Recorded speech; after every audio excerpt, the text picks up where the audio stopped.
Hola a todos, bienvenidos a un nuevo video en su canal Ingeniería y Química Fácil. En química existen conceptos que al escucharlos suelen confundir, son abstractos e incluso se usan erróneamente. En termodinámica, muchos conceptos parecen de este tipo.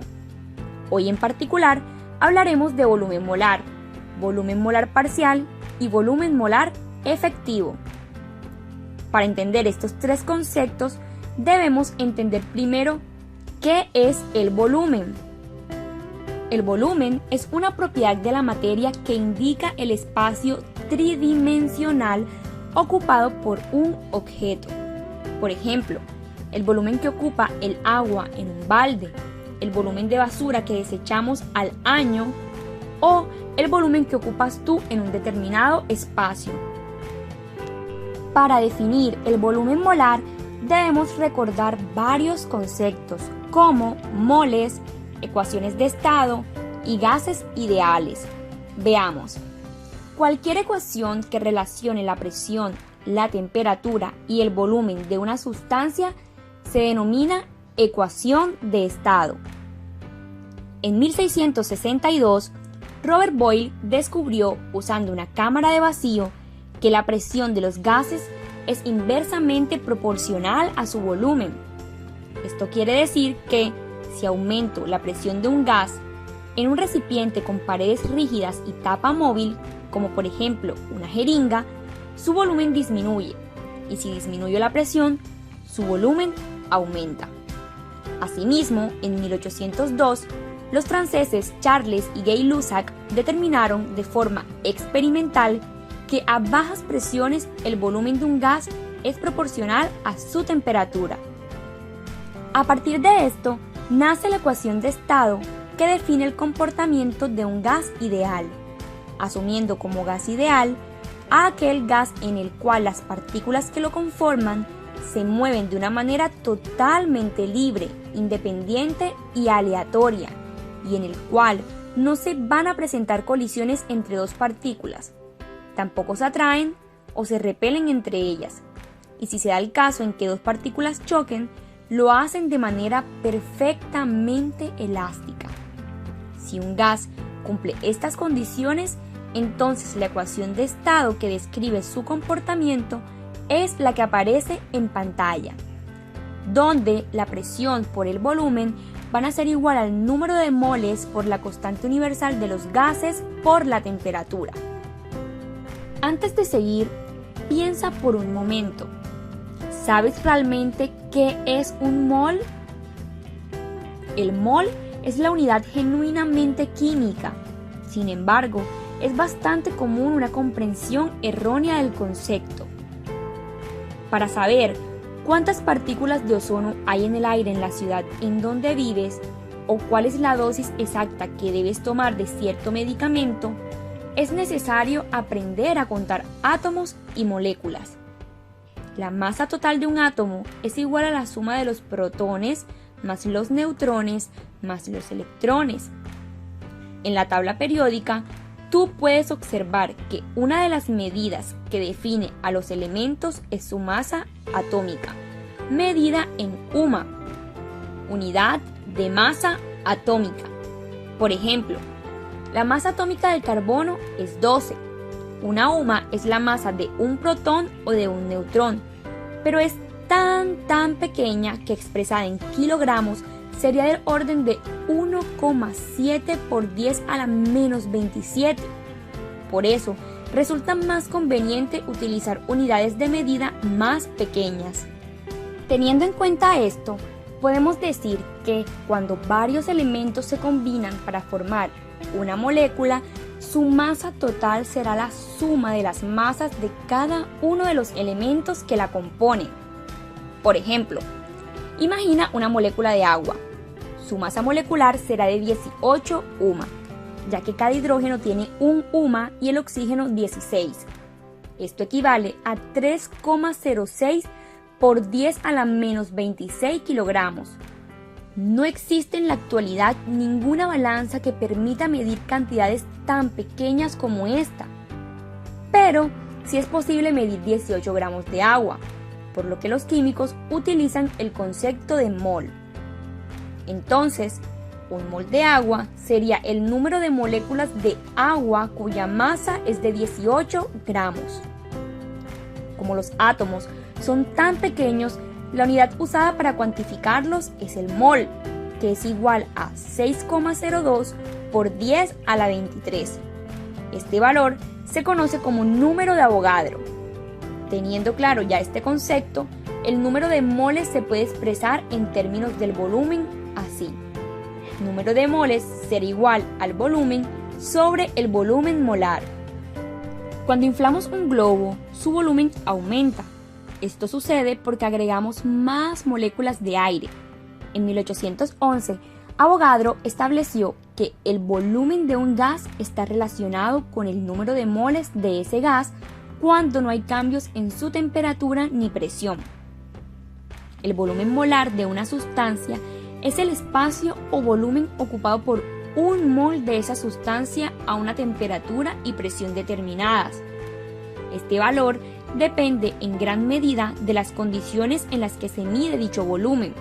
Por ejemplo, en condiciones normales de temperatura y presión, el volumen molar de un gas ideal es de 22,4 litros por mol. Te preguntarás, ¿qué son condiciones normales? Veamos. Al realizar algunos experimentos y someter a varios gases a condiciones de una atmósfera de presión y 0 grados Celsius de temperatura, todos ocupaban el mismo volumen, 22,4. Este valor es crucial, así que anótalo en tus apuntes. Pero este valor es solo aplicable si hablamos de gases ideales. Para los gases reales, el volumen molar es diferente a 22,4, aunque no se trata de diferencias muy significativas. Por ejemplo, mientras que el monóxido de carbono sí tiene dicho volumen, el dióxido de azufre y el dióxido de carbono se encuentran 0,5 y 0,1 litros por debajo de ese valor respectivamente. En el caso de una mezcla de varios componentes, aparece el concepto de volumen molar parcial, que se puede definir como la contribución de un componente que hace parte de una mezcla al volumen total de dicha mezcla. Este volumen molar parcial no solamente depende de la presión y de la temperatura, sino que también depende de la composición de la mezcla. Esto quiere decir que el volumen molar parcial del agua en una mezcla 50% agua y 50% etanol a 25 grados Celsius y presión atmosférica es diferente al volumen molar parcial de la misma agua en una mezcla 90% de agua y 10% de etanol a los mismos 25 grados Celsius y presión atmosférica. Recordemos que los volúmenes de las soluciones reales no son aditivos, es decir, al mezclar dos sustancias nos encontramos que el volumen total de la disolución no es igual a la suma de los volúmenes molares de cada sustancia implicada en la mezcla.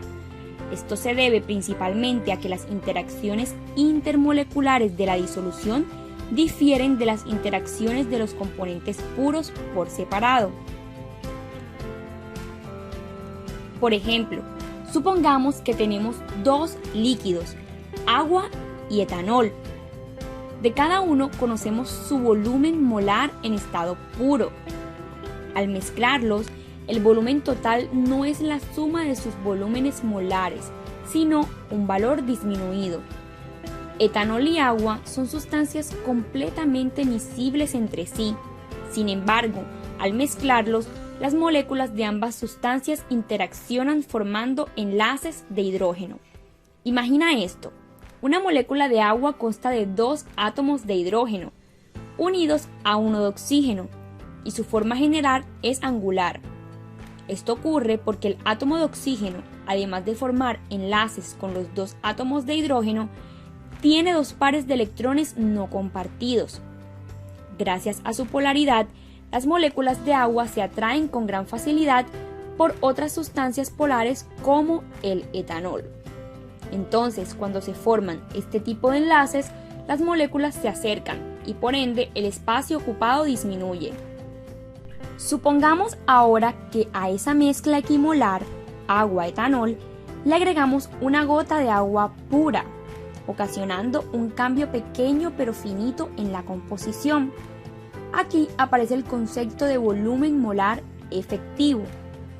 Se puede suponer que el volumen se incrementa en una cantidad igual al volumen añadido de agua, es decir, el volumen inicial más una gota de agua en términos matemáticos sería algo como pueden ver en pantalla. Sin embargo, si realizamos este experimento, es decir, agregar una gota de agua a una mezcla equimolar de agua y etanol, se encuentra que el volumen real del cambio en el volumen de la mezcla es ligeramente menor y estaría representado por la siguiente expresión. Por tanto, el volumen molar efectivo representa el volumen del agua en solución, luego de agregada esa pequeña gota de agua, manteniendo el resto de condiciones constantes, temperatura, presión y moles de alcohol. Es decir, este valor será el grado de cambio del volumen total de la solución una vez agregados los moles que se encuentran dentro de esa gota pequeña de agua. Podemos decir que el cálculo de propiedades molares facilita el análisis de las propiedades termodinámicas, de la idealidad a la realidad. Además, las propiedades parciales nos permiten calcular de una manera sencilla las condiciones de una mezcla y son de gran utilidad en el estudio del comportamiento de las soluciones. En resumen, el volumen es el espacio ocupado por la materia. El volumen molar es el volumen ocupado por un mol de una sustancia. El volumen molar parcial es la contribución de un componente que hace parte de una mezcla al volumen total de dicha mezcla. Y el volumen molar efectivo representa el volumen del agua en solución, luego de agregada esa pequeña gota manteniendo el resto de condiciones constantes. El volumen molar es una propiedad tanto de las sustancias puras como de las mezclas. El volumen molar parcial es una propiedad de una sustancia en una mezcla. Y el volumen molar efectivo es una propiedad de una sustancia en una mezcla también. Las sustancias puras no tienen un volumen molar parcial, mientras que las sustancias en mezclas tienen tanto volumen molar parcial como volumen molar efectivo. El volumen molar es función de la presión y la temperatura, mientras que el volumen molar parcial y el volumen molar efectivo son función de la presión, de la temperatura y de la concentración. Si te gustó este video, suscríbete a nuestro canal, dale like y comparte con tus amigos. No olvides activar la campanita de notificaciones. Nos vemos en un próximo video.